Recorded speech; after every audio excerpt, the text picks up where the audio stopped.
Имало едно време на станцията Нотинг Хил Гейт един гасок, но не какъв да е. Той бил надутият гасок. Носел цилиндър, лъскав фрак, бастун с позлатен връх и вървял така, сякаш целият свят му е длъжен.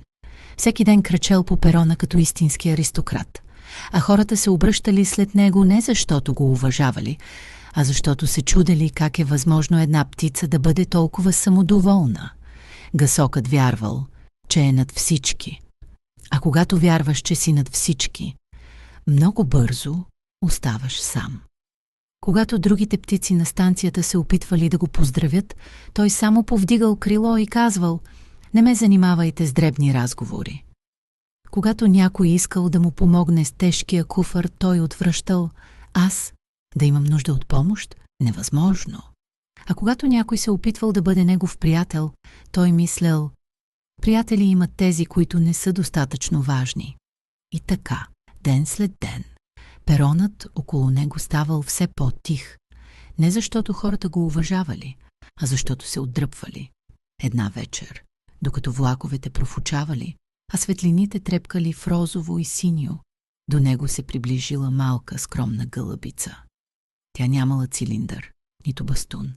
Само едно малко перце, паднало върху главата й, което изглеждало като смешна шапчица.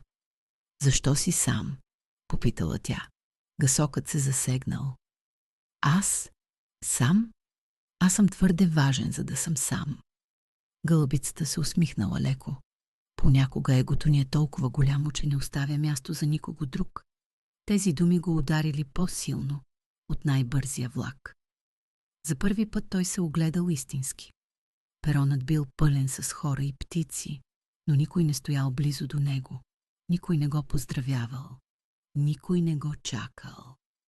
На следващия ден гасокът оставил бастуна си вкъщи.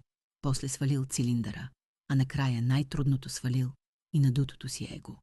Когато видял същата гълъбица, той се поклонил леко и казал: „Благодаря ти. Не знаех, че егото може да е толкова тежко“. Тя се засмяла.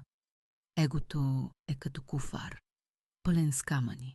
Носи го само този, който не знае, че може да го остави“. От този ден нататък надутият гасок вече не бил надут. Започнал да слуша другите, да се смее с тях, да им помага. И за първи път в живота си имал приятели. Поуката е проста.